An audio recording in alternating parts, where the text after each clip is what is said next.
Bab selanjutnya adalah perkembangan kebudayaan dan ilmu-ilmu rasional. Kebudayaan di masa Bani Abbasiyah. Ada 4 unsur kebudayaan yang mempengaruhi pembangunan dan kebudayaan pada masa Bani Abbasiyah. Yang pertama, kebudayaan Persia. Pengaruh kebudayaan Persia terjadi di antaranya karena 2 faktor. Yang pertama, pembentukan lembaga wizara.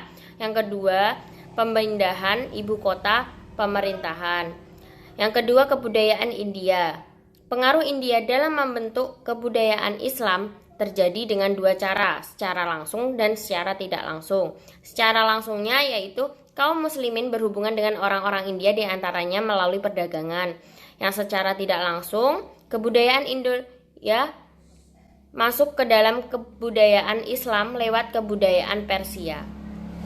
Yang ketiga, kebudayaan Yunani. Pusat-pusat kebudayaan Yunani setelah berada di tangan kaum muslimin dilakukan perubahan dan pengembangan di antaranya Jundai Sabur, sekolah tinggi kedokteran berbahasa Yunani, Haran, pusat pertemuan berbagai peradaban, Iskandaria, ibu kota Mesir waktu menjadi jajahan Yunani. Yang keempat, kebudayaan Arab. Pengaruh kebudayaan Arab masuk melalui penggunaan bahasa Arab sebagai bahasa resmi dan bahasa agama. Selanjutnya adalah ilmu-ilmu rasional pada masa Bani Abbasiyah. Yang pertama, filsafat. Filsafat diartikan sebagai pengetahuan dengan akal budi tentang segala yang ada, hakikat yang ada, sebab yang ada, asal yang ada, hukum yang ada, dan segala sesuatu dibahas secara mendalam dan mendasar. Pada masa Dinasti Abbasiyah, ilmu filsafat banyak diterjemahkan, tidak dari kebudayaan Yunani termasuk Romawi, Persia, India, Syria. Sebab asal dan hukumnya atau ketentuan-ketentuannya berdasarkan Al-Quran dan hadis, muncullah tokoh-tokoh terkenal dalam bidang filsafat, diantaranya Al-Farabi, nama lengkapnya Muhammad bin Turkan Abi Nasir Al-Farabi, lahir pada tahun 870 di Farab, sebuah Turki Tengah atau kini tidak ada lagi. Tokoh yang kedua adalah Ibnu Rushd. Ibnu Rushd dikenal dengan nama Averroes. Nama lengkapnya adalah Abu Al-Khalid Muhammad bin Ahmad bin Muhammad bin Rushd, lahir di Cordova pada tahun 520 Hijriah atau 1126 Masehi. Dibesarkan dalam lingkungan keluarga terdidik. Tokoh yang ketiga adalah Ibnu Bajjah.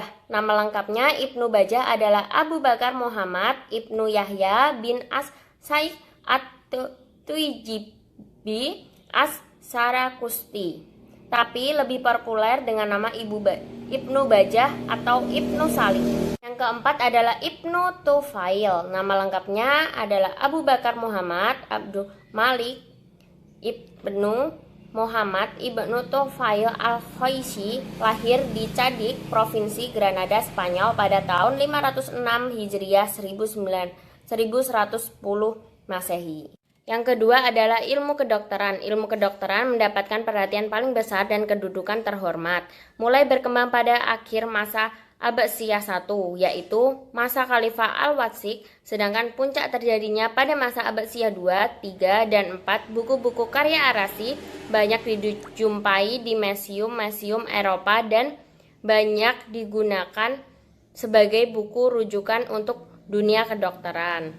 Beberapa ilmuwan di bidang kedokteran yang terkenal diantaranya Ali bin Roban At-Tabari adalah orang pertama yang mengarang buku kedokteran, yaitu Firdaus Al-Hikmah 850 M, Ar-Razi atau Rases 809 sampai 873 Masehi, menulis buku terkenal mengenai cacar dan campak yang diterjemahkan dalam bahasa Latin. Ibnu Sina menemukan sistem peredaran darah pada manusia dan menjadi sangat termasyhur karena bukunya Kanun fi al-Tib diterjemahkan di Eropa pada pertengahan kedua abad 15 Masehi.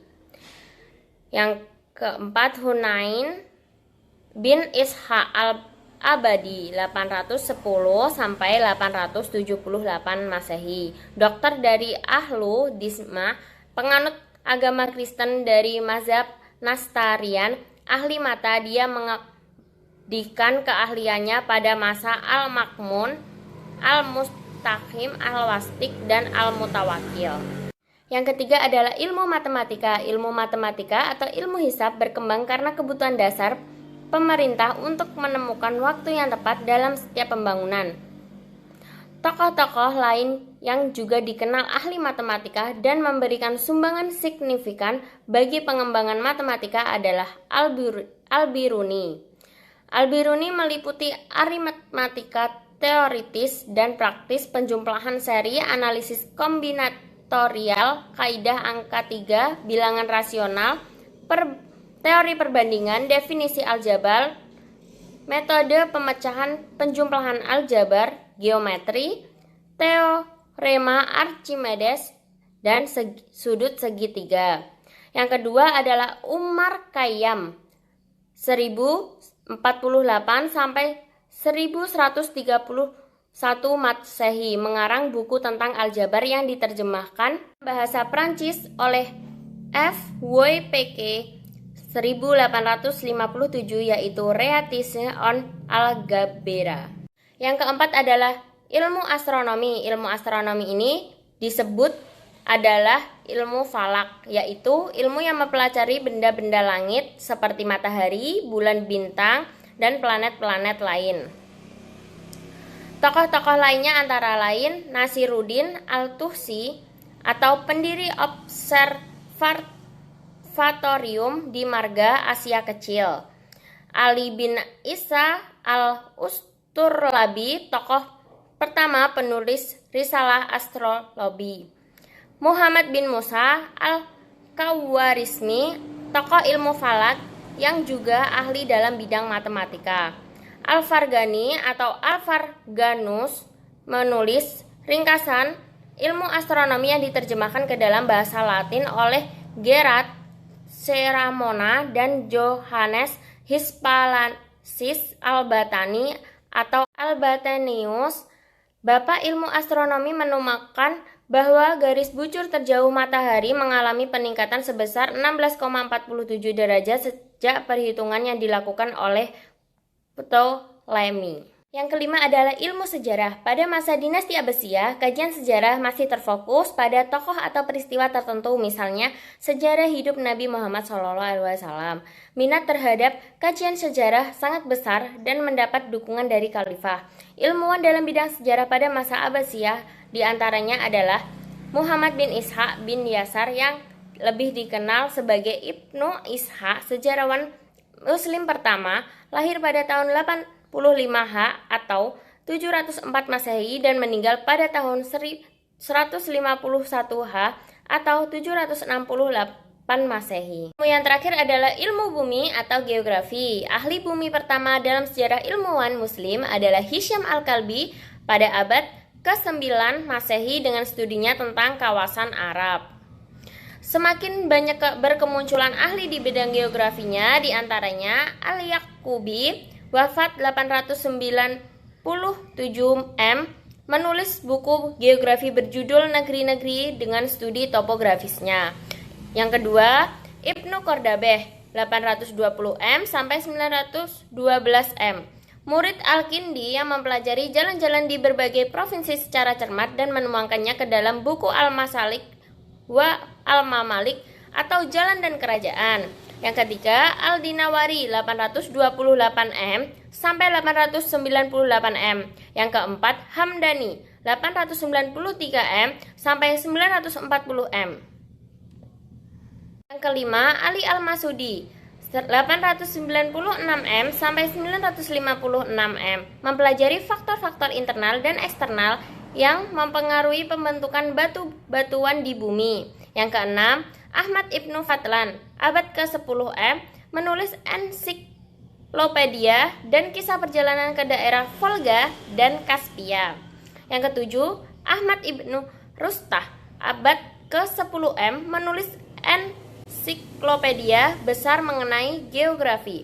Yang kedelapan, Al-Balqi mendirikan sekolah di kota Baghdad yang secara khusus mengkaji dan membentuk peta bumi.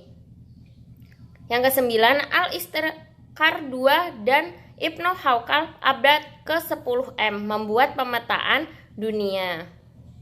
Bab selanjutnya akan diteruskan kepada Mbak Yurike.